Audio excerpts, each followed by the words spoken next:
Greetings and welcome to another episode of Philosoplex, Flexing the Power of Mind. Today we will be discussing the topic Philosophy as Science.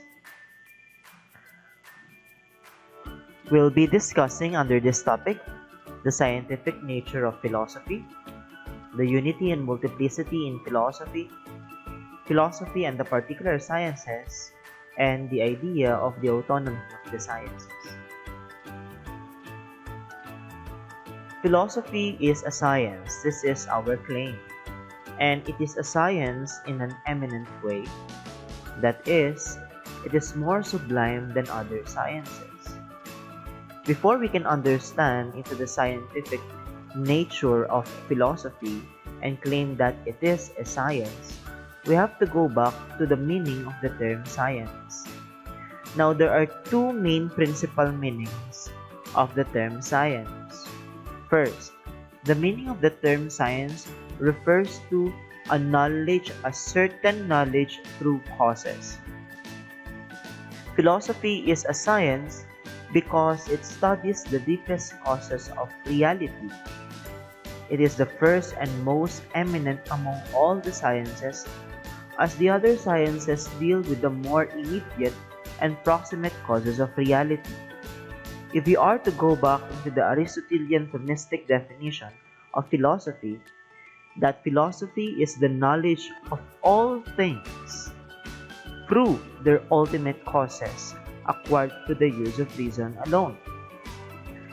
We can reveal that even within the formal object.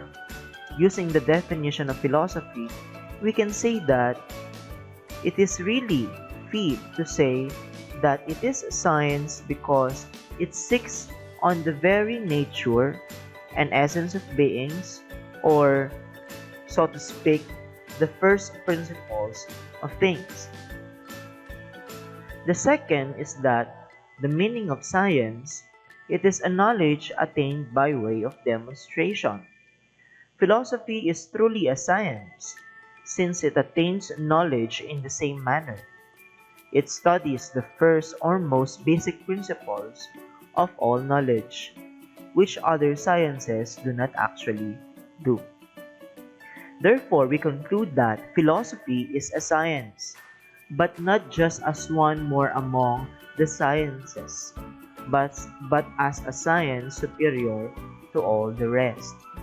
You might be asking me, if philosophy is a science, then why is there a diversity of accounts or frameworks or paradigms or opinions? Now, the diversity of opinions in philosophy seems to be an obstacle to the acceptance of philosophy as a science. In the history of philosophy, we can see the attempts of various philosophers in making a philosophical system to achieve a general agreement on account of method use. The first example is René Descartes. He is commonly known as the father of modern philosophy. He used the clarity and precision of mathematics as model of philosophy. He wanted to deduce all knowledge from indubitable evidence. Second, Immanuel Kant.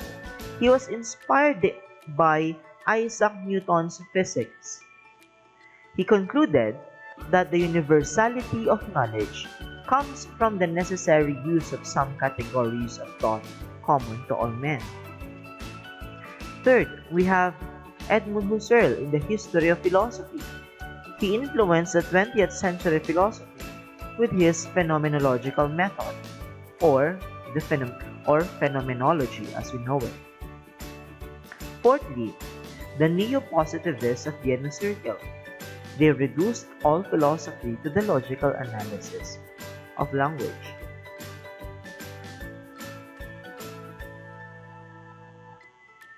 Now, philosophy is really a science composed of different sciences. In spite of this fact, we can still speak of a philosophical science. since the different parts of philosophy are closely linked and are characterized by the same perspective. We claim that the nucleus of philosophy is metaphysics, that which studies the basic aspect of reality or its being and its ultimate causes, or in knowing the first principles of things or beings. Thus, when we speak of philosophy, we should not forget that the term denotes several disciplines having the same basic perspective, which is actually metaphysical, and that is the study of reality in the light of ultimate causes. Therefore, we can say that any philosophical study must always be characterized by a metaphysical perspective. That is why any aspect of reality can be the object of philosophical study. To name a few, we have philosophy of nature, philosophy of man, philosophy of law. We also have philosophy of art, philosophy of music, philosophy of language, philosophy of religion, and whatnot. However, it is to note that a discipline cannot be rightfully be considered as a philosophical study simply because it has raised some general issues about a specific matter. Rather, it should have the proper perspective, that is, it must gear its study towards the being of the reality it tackles and seek its ultimate causes.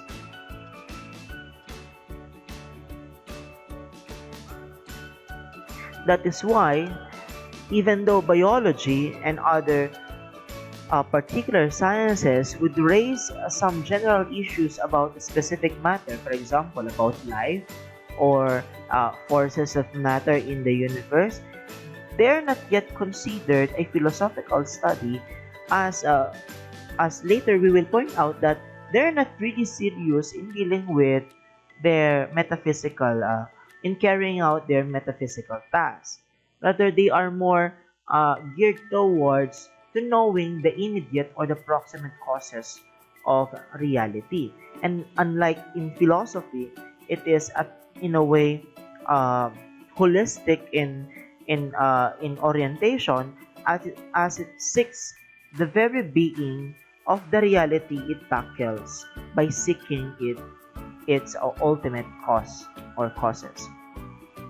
Therefore, the difference between philosophy and particular sciences is that philosophy studies reality in its deepest or most radical aspect, and it seeks its ultimate causes, while particular sciences like biology, chemistry, physics, and other sciences, and that includes also the soft sciences like sociology, history, geography, and political science and whatnot. They study specific aspects of reality, and they seek more immediate or proximate causes. The difference between philosophy and the particular sciences is due mainly to a particular point,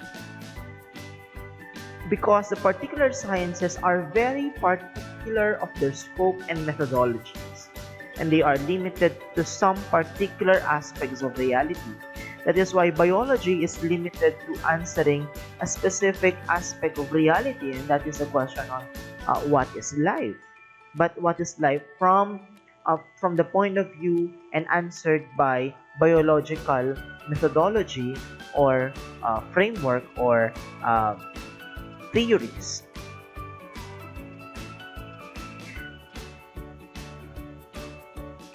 Now, despite the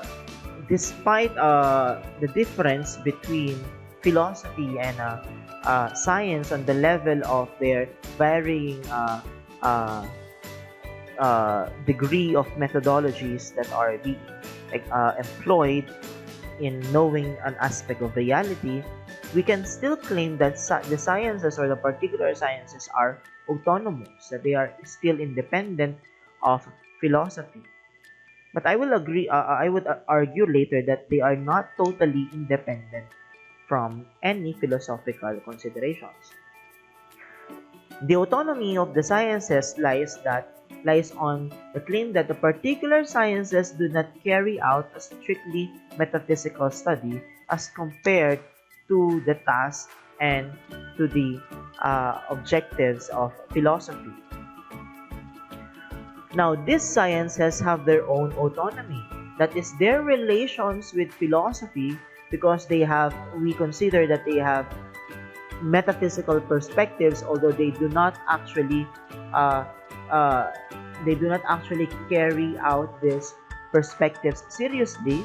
It doesn't mean that philosophy prevents them from having their own methods of obtaining and judging their own conclusions. With respect to them, actually, philosophy has a guiding role of a higher order, which does not interfere with their own autonomy, because they make use of metaphysical basis without adopting the perspective proper to philosophy. That is why the very question that the biology is asking, what is life, or the physics, what is matter, they are metaphysical perspectives too. But these perspectives are not proper, are not actually carried out seriously, and the metaphysical basis of their methodologies are not actually perspective proper to philosophy. That is why we say philosophy as a meta discipline, because it traverses philosophy as a meta discipline traverses various disciplines and fields of specialization, because philosophy judges and guides the rest of the sciences, because it has the function of judging the first principles of all human knowledge and the value of scientific method. Therefore, we say that philosophy does not interfere with them in their own respective fields, because philosophy, its guiding role is exercised from a higher level. Therefore, we can say that philosophy cannot actually judge the truth of a physical or biological law, but it can issue a warning that some statements made in the name of physics or any science are actually unjustified explanations which lie outside the scope of the respective methods. Which means that the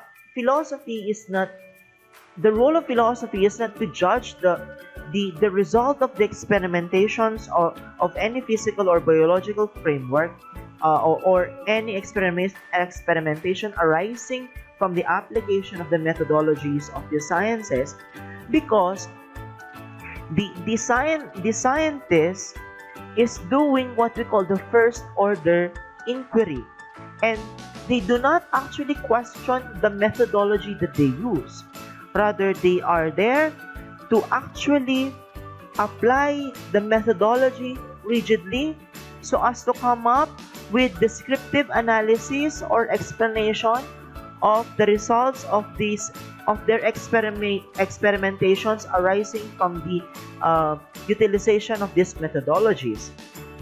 And the role of the philosopher, therefore, is to question not the result, but rather to question on the validity of the methodologies that these sciences are using. Now, the conclusions of particular sciences are not deduced from philosophy, as Descartes, in a way, as we have seen, tried to do during his time. Because the conclusions obtained, the conclusions that these particular sciences are presenting are obtained through the methods proper to them. The conclusions are from the rigid application of the methodologies and not necessarily from philosophy. However, we also say that they are not totally independent from philosophy, as we have seen from the positivist account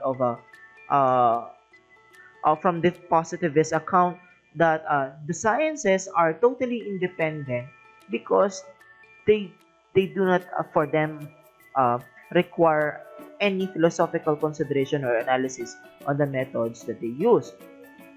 But we claim that they are not totally independent, because the judgment on the validity of the methodologies that the particular sciences are using would require philosophical considerations and critique. That is why we say, we can say that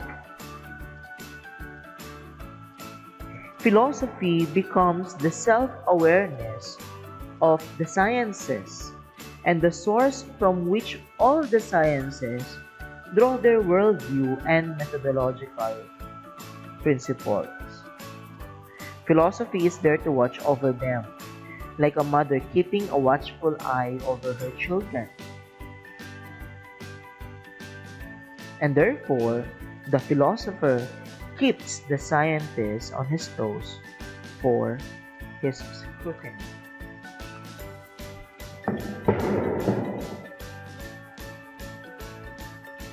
Now, as a recap, we can at least divide this discussion into 4 recapitulations.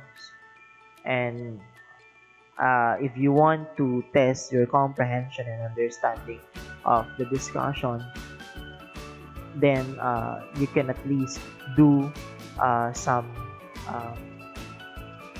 or a mini summary of each recapitulation.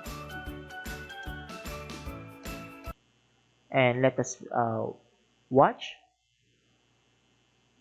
this short video clip to help us understand more of our topic.